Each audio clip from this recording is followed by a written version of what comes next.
Then verse 5 again, Nagamba, and again in this passage he said, they shall not enter my rest.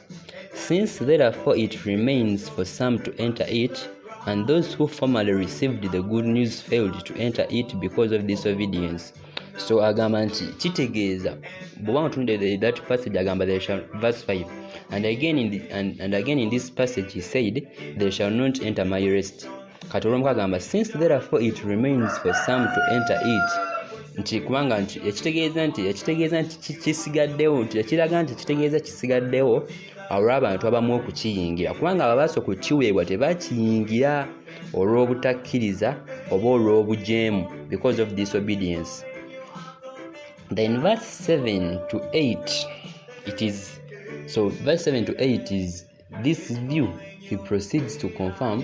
So verse 7 to 8 he says that this view he proceeds to confirm by another consideration. Nti kino kyayageddeko waggulu nti that rest is still there, era ayongera obba confirminga nti wali by considering another thing or by giving them another consideration.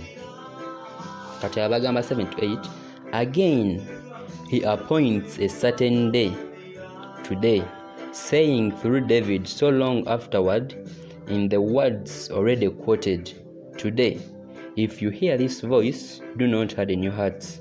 For if Joshua had given them rest, God would not have spoken of another day later on.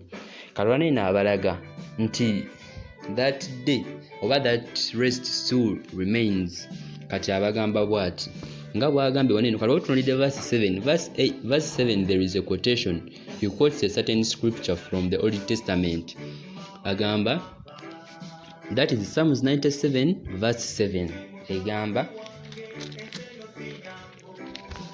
Psalms 95, for clarity tugenda kusoma kuva ku verse 7 n'okudda wansi. Nawe yagadde ojja somayo agamba, for he is our God, and we are the people of his pasture and the sheep of his hand. Today, ayogera today. Jukira David ayogera yaliwo emyaka 5 nga abaana ba Isirayiri bamaze oyingira mu nsi ensuubize. Joshua gye yabayingizaamu. Kati tugenda kulaba agamba today if you hear this voice. Kati David ayogera nga amaze oyitayo emyaka 5. Kyona mu verse 8 akugambye nti singa Joshua bana abaana yali abawa, if these people had gotten rest on entering the promised land, then God would not have been speaking of another day later on. Olunaku lwayogerako luno David lwawandikako waneeno mu Lwomusanvu agamba today nga bamaze oyitayo emyaka 5.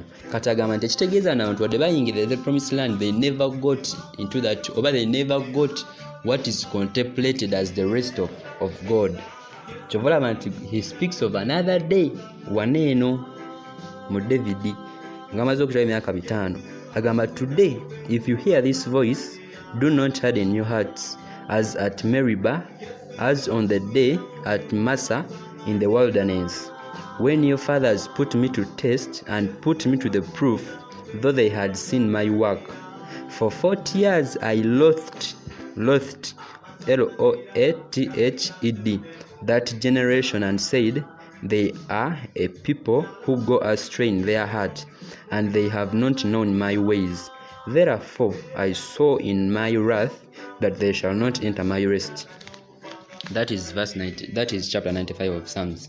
So agamba waneno, he says that in his time the people were called to hear the voice of God, that he warned them against the guilt and the danger of hardening their hearts, that he reminded them that it was by that the Israelites were excluded from the promised land, and that he said that the same thing would occur if those in his time should harden their hearts. Kakano David yali awandikira abantu ab'omu biseera bye nga abayita oba Katonda abayita okuwulira eddoboozi lye baleme okugumya emitima gyabwe. So yali abawarning against ekyo ekibi oba n'obuzibu obw'okukalubya emitima gyabwe, ng'abajjukiza nti abantu abali mu ddungu Katonda yabalemesa okuyingira mu kiwummulo kye oba mu nsi ensuubize, kubanga bonna abali all the people of that generation bonna tebayingirako in the promised land, bonna baafa. Katonda yabaleetera okuzunga mu ddungu paka bonna bwe bafa ne baggwaawo, era abantu batono abayingira mu nsi ensuubize. Katonda nti agamba nti ekyo kye kyabalemesa okuyingira mu nsi ensuubize. So abagamba nti singa baba bakalubizza emitima gyabwe nabo ekintu kyekimu kijja kuddamu kibeerewo, they will not get into the rest of God. Kyagezaako okola ki? Okubalaga neno mu verse yagezaako David kyali agezaako okugamba abantu mu biseera bye nga bamaze okuyitawo emyaka 5 okuva abantu bayingira mu nsi ensuubizi, abo baali bagiyingidde.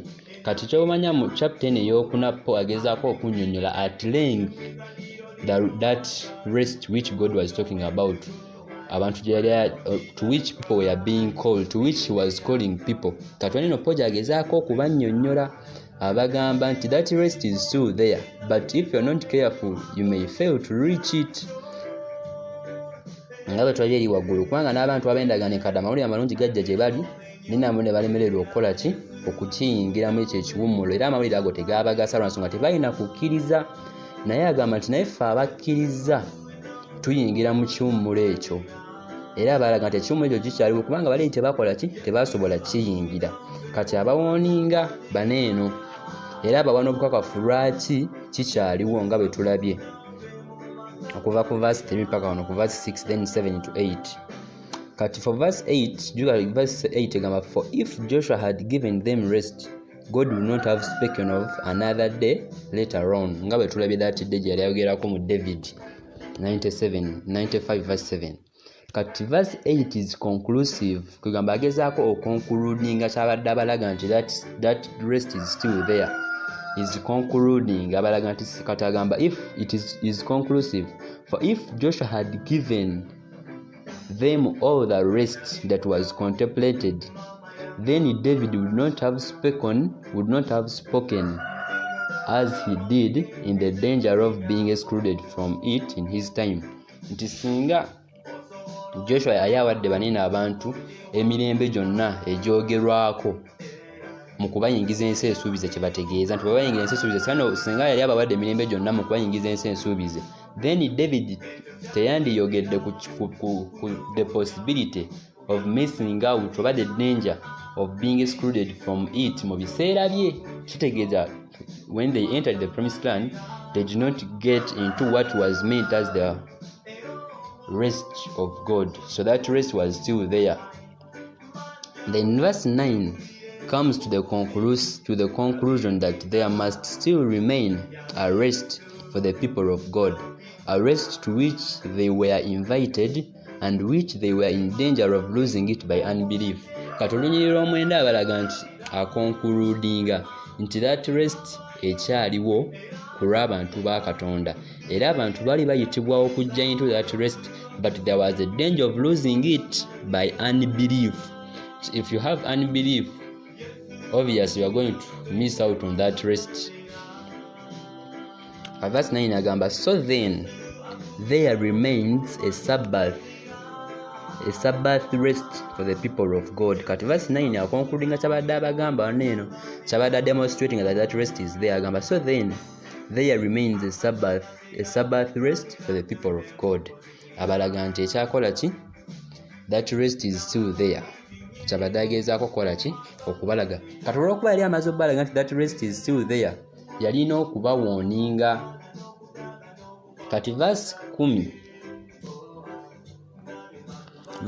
agamba, for whoever has entered God's rest has also rested from his works as God did from his.